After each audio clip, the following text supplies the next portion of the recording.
အတင်းဖြင်းပြောတာကိုအင်္ဂလိပ်လိုဘယ်လိုပြောမလဲအတင်းဖြင်းပြောတာကိုအင်္ဂလိပ်လို gossip အတင်းဖြင်းပြောတယ်ပေါ့ဟုတ်ပြီဆိုတော့ကျွန်တော်တို့ကဒီဟာကိုဒီစကားပြောတဲ့ခါမှာဘယ်လိုမျိုးပြောလို့ရလဲဆိုရင်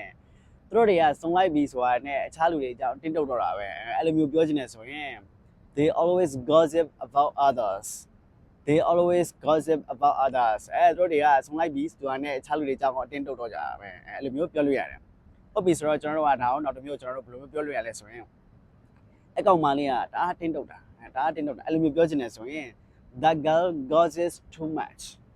that girl gossips too much အကောင်မလေးကဒါတင်းတုတ်တာအဲ့လိုမျိုးပြောလို့ရတယ်ဟုတ်ပြီဆိုတော့ကျွန်တော်တို့ကဒါကိုနောက်တစ်မျိုးဘယ်လိုမျိုးပြောလို့ရလဲဆိုရင်ဟုတ်ပြီကျွန်တော်တို့ကယုံနေမှာပေါ့နော်ရေးလေးထားရှိတဲ့ခါလေးယုံမှာအတင်းမတုတ်ရအခြားလူတွေကြောင့်မပြောရအဲ့လိုမျိုးပြောချင်တယ်ဆိုလို့ရှိရင်ကျွန်တော်တို့က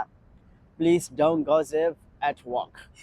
please don't gossip at work ယုံမှာအတင်းမတုတ်ရအဲ့လိုမျိုးကျွန်တော်တို့ပြောလို့ရတယ်ဟုတ်ပြီဆိုတော့ကျွန်တော်တို့ကနောက်တစ်မျိုးဘယ်လိုမျိုးပြောလို့ရလဲဆိုရင်သူတို့တွေကဟိုဘက် down lane မှာအတင်းနေပြောနေကြတာငါကြားလိုက်တယ်ငါကြားငယ်နဲ့အတင်းနေပြောနေကြတာအဲ့လိုမျိုးပြောချင်တယ်ဆိုရင် they are gossiping in the corner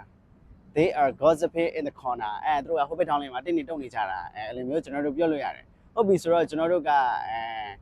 ဒီအတင်းတုတ်တယ်လို့ကျွန်တော်တို့ကပြောချင်တယ်ဆိုလို့ရှိရင် gossip ကိုသုံးပြီးတော့ကျွန်တော်တို့ပြောလို့ရတယ်